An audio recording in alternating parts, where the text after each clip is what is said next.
홈팀 바이에른 뮌헨 포메이션은 4-3-2-1이며 K는 최전방에서 마무리 능력과 포스트 플레이를 겸비한 핵심 자원이며 올리세는 이 선에서 공간 창출과 드리블 돌파에 능하며 코망은 빠른 템포 전환과 크로스 완성도에서 강점을 보이고 있고 김민재는 부상으로 제외되지만 전체적인 스쿼드의 질과 라인 간 전술적 이해도는 여전히 최상위 수준이며 바이에른 뮌헨은 측면과 중앙을 병행하는 볼 점유형 전술을 바탕으로 강한 전방 압박과 간결한 빌드업을 동시에 구사하고 있고 특히 상대가 수비적으로 나설 경우에도 다양한 공격 루트를 통해 득점 기회를 만들어내는 데 능숙한 팀이다. 원정팀 오클랜드 시티 포메이션은 4-4-2이며 라고스는 전방에서 제공권을 책임지는 자원이지만 볼 배급 면에서는 제약이 있고 마니컴은 중원에서 수비 가담은 안정적이나 공격 전개 시 패스 정확도에서 일관성을 보이지 못하고 있다. 가리가는 측면에서 활발한 움직임을 보이긴 하지만 압박 회피 능력과 공간 활용 능력에서 한계가 있고 전체적으로 피지컬보다는 조직적 수비에 의존하는 전개 흐름을 보이고 있으며 상대가 템포를 끌어올릴 경우 수비 블록 유지에 어려움을 겪고 빠른 전환 상황에서 뒷공간이 쉽게 열리는 경향이 있고 특히 강팀을 상대로 할 경우 볼 점유율을 확보하지 못하고 전방 압박도 소극적으로 들어가는 경우가 많다. 바이에른 뮌헨은 경험, 조직력, 결정력 모두에서 오클랜드 시티를 압도할 수 있는 조건을 갖추고 있고 김민재의 공백은 존재하지만 라인 밸런스 유지와 공격 퍼포먼스는 여전히 높은 수준이며 오클랜드 시티는 수비 집중력으로 버티는 형태지만 후반부로 갈수록 간격이 벌어지고 실점 가능성이 커질 수 있다. 홈팀 파리 생제르맹 포메이션은 4-3-2-1이며 두에는 전방에서 공간 침투와 마무리 능력을 겸비한 자원이며 크바라트스켈리아는 드리블과 탈압박에 능하나 파이널 서드에서 결정력은 기복기 있고 비티냐는 중원에서 압박 분산과 전개 조율 역할을 수행하지만 강한 압박에서는 볼 소유가 흔들리는 경향이 있고 바르콜라는 무릎 부상, 덴벨레는 허벅지 부상으로 출전이 불투명하며 두 자원의 이탈은 공격 옵션 다양성에 직접적인 영향을 줄 수 있고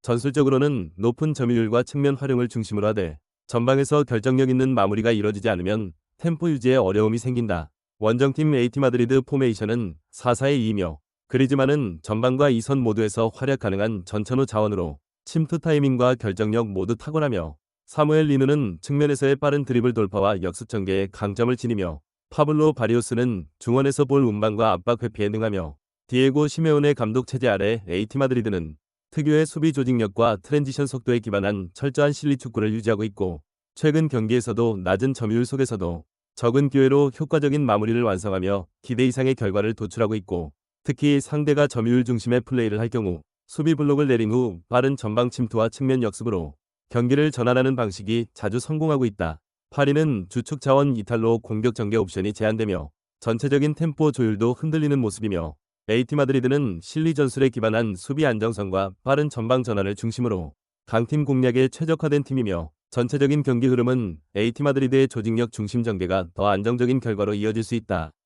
홈팀 미국 포메이션은 4-2-3-1이며 아게망은 최전방에서 연계와 움직임은 준수하지만 결정력에서는 아쉬움을 남기고 있다. 설리번은 중원에서 안정적인 볼 배급을 시도하고 있으나 상대 밀집 수비에 대한 해법을 만들어내는 데에는 한계가 뚜렷하며 버얼턴은 이 선에서의 수비 압박과 전방볼 탈취에 적극적인 자원이지만 공격 전개 흐름을 확 바꿔낼 핵심 전환 자원은 아닌 상황이며 미국은 포체티노 감독 체제에서 점유율 중심의 운영을 지향하고 있으나 최근 A매치 연패 속에서 결정적인 득점 루트를 제대로 만들지 못하고 있고 특히 상대가 파이브백을 구축할 경우 박스 근처에서 볼 순환만 반복되는 정체된 흐름이 자주 발생하고 있다. 원정팀 트리니다드 토바고 포메이션은 5-4-1이며 가르시아는 빠른 역습 전환의 중심이 되는 자원이지만 단독 득점 생산 능력은 제한적이며 파우더는 좌측 수비에서 안정적인 커버를 제공하며 몰리노는 수비적인 기여가 많은 중원 자원으로 활동 반경이 넓고 전체적으로 트리니다드 토바고는 파이브백 기반의 수비 조직을 정비하고 라인 간격 유지를 철저히 하며 실점 억제를 최우선 전략으로 설정하고 있고 공격 시에는 빠른 전환과 세트피스 위주로 득점 기회를 노리며 수비 시에는 페널티 박스 부근에서 수적 우위를 통해 실점 확률을 최소화하고 있다. 미국은 최근 공격 흐름에서 단조로운 전개와 이선 침투 부족이라는 구조적 한계를 드러내고 있으며 트리니다드 토바고는 수비적인 경기 운영을 통해 전체적인 공간을 최소화하는 전략을 반복하고 있고 이러한 흐름 속에서는 결정적인 득점 기회가 줄어들며 박스 근처에서 서로의 움직임만 차단하는 경기가 전개될 가능성이 크고 결국 수비적 흐름과 답답한 전개가 충돌하는 구조 속에서 무득점 혹은 저득점의 무승부가 성립될 수 있는 경기다. 홈팀 팔메이라스 포메이션은 4-3-3이며 마우리시오는 전방에서 민첩한 침투와 위치 선정이 뛰어난 자원이며 플라코 로페즈는 공격 전개 속에서 연계보다는 마무리에 강점을 보이며 하파엘 베이가는 중원에서 볼 운반과 슈팅 능력을 고루 갖추고 있고 팔메이라스는 점유율보다는 간결한 전환과 속도 중심의 공격 전개에 초점을 맞추는 편이나 수비 라인, 특히 센터백 조합의 평균 신장이 상대 장신 공격수에 비해 낮은 편이며 공중볼 대처에서 불안한 모습을 노출하고 있고 중앙 수비 블록이 눌릴 경우 페널티 박스 근처에서 타점 높은 제공권 싸움에 고전하는 흐름이 자주 나타난다. 원정팀 FC 포르투 포메이션은 3-4-3이며 사무 오모로디오는 제공권 장악력과 포스트 플레이에 특화된 전방 자원이며 페페는 이 선에서의 공간 침투와 탈압박 능력이 뛰어나며 비에이라는 중원에서의 전개 능력과 볼 배급에서 안정적인 흐름을 이끈다. 포르투는 전형적인 유럽식 템포 조절과 제공권 중심 전술을 함께 구사하는 팀으로 특히 장신 공격수를 활용한 롱볼 전개와 세트피스 전술에서 확실한 우위를 점할 수 있는 구조를 갖추고 있고 센터백 3명을 중심으로 수비 안정감을 유지하면서도 순간적인 전방 롱볼 전환이 공격의 핵심 루트로 활용된다. 팔메이라스처럼 수비 라인이 비교적 작고 공간을 허용하는 팀을 상대로는 공중볼 우위가 결정적인 차이를 만들 수 있다. 팔메이라스는 기본적인 템포 전개는 유지되지만 제공권에서의 밀리는 전개 구조가 치명적으로 작용할 수 있고 포르투는 세트피스와 롱볼을 중심으로 단순하지만 효율적인 공격 구조를 지니고 있으며 이 매치는 공중볼 대결의 결과가 전체 스코어 흐름을 결정지을 수 있다. 홈팀 IT 포메이션은 4-3-3이며 피에로는 전방에서 몸싸움과 연계 능력을 갖춘 자원으로 압박 전개의 기여도가 높고 디드스는 측면에서 빠른 오버래핑과 볼 배급 능력이 안정적이며 중원 공간을 넓게 활용하는 전개에 적합하며 칸타베는 미드필드에서 활동량이 많은 박스-투-박스 자원으로 수비 커버와 전방 압박 사이의 연결고리 역할을 수행한다. IT는 전력상 약체로 평가받지만 활동량과 스피드를 바탕으로 수비 조직을 구성하며 전체 라인을 내려 상대 실수를 유도하는 전술을 자주 활용한다. 원정팀 사우디아라비아 포메이션은 4-3-3이며 알-아부드는 측면에서의 빠른 돌파보다는 패스를 통한 안정적인 전개에 집중하는 유형이며 알브라이카는 결정력은 갖추고 있으나 최근 실전 감각 부족으로 슈팅 타이밍에서 망설이는 장면이 많아지고 있고 알다우사리는 경험 많은 자원이지만 경기 체력 및 후반 집중력 저하가 자주 발생하며 유럽급 압박 환경에서는 적응력이 떨어지는 모습이며 사우디는 자국 리그 기반의 선수들이 주를 이루지만 리그 내 외국인 선수 의존도가 높아 자국 선수들의 실전 출전 시간이 제한되어 있다.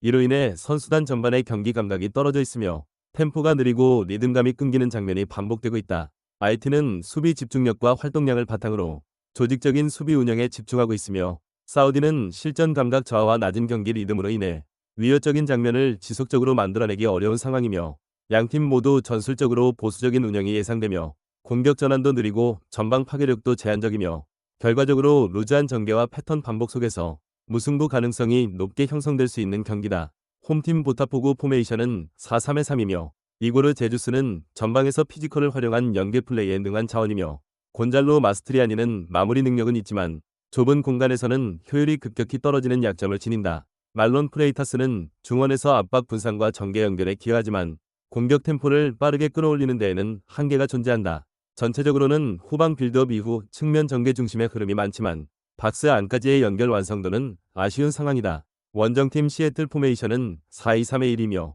페레이라는 활동량 기반으로 상대 수비를 흔드는 자원이지만 단독 돌파력은 낮은 편이며 데라 베가는 좁은 공간에서 탈압박 능력은 있지만 슈팅 정확도는 낮은 편이며 득점 기대치는 떨어지는 흐름이며 루스낙은 중원에서 템포 조절과 측면 연결을 도맡지만 과감한 전진 패스보다는 안정 위주의 플레이가 많고 전체적으로 시애틀은 구조 유지를 우선시하며 수비 안정성을 중시하는 전술 성향이 짙은 팀이다. 양팀 모두 공격 템포가 낮고 수비 라인을 안정적으로 유지하는 전술 구조를 반복하고 있고 특히 결정력과 공간 창출 능력 모두 제한적인 흐름 속에서 위험 부담을 줄이려는 전개가 중심이 되고 있고 이번 경기는 치열한 공방보다는 간격 유지와 구조적 안정성 중심의 전개가 예상되며 무득점 혹은 저득점 흐름 속 무승부로 이어질 가능성이 높다. 홈팀 코스타리카 포메이션은 4-4-2이며 우갈데는 최전방에서 침투 타이밍과 마무리 능력을 겸비한 핵심 공격 자원이며 브렌 플로레스는 이 선에서의 볼 운반과 박스 근처 연계에 능하며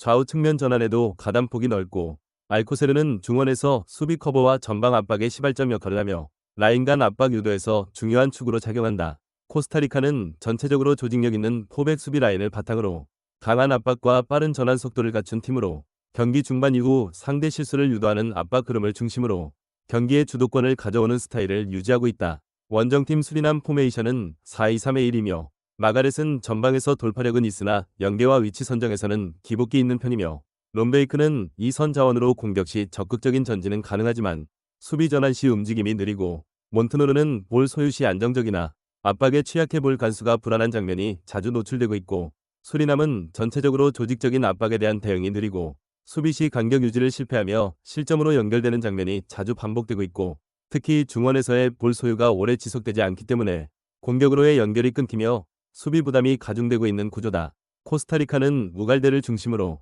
한 침투 전개와 플로레스의 연계 능력을 기반으로 측면에서의 속도감 있는 플레이를 전개하고 있고 수리남은 압박 저항력이 낮고 수비 시 라인 간 간격 유지에 실패하며 후방에서의 불안한 볼 처리 역시 실점 리스크로 이어지고 있고 양팀의 전술 구조와 경기 집중력에서 확연한 차이를 보이고 있으며 결국 코스타리카가 전체적인 흐름과 득점 루트에서 우위를 점할 가능성이 높은 매치업이다.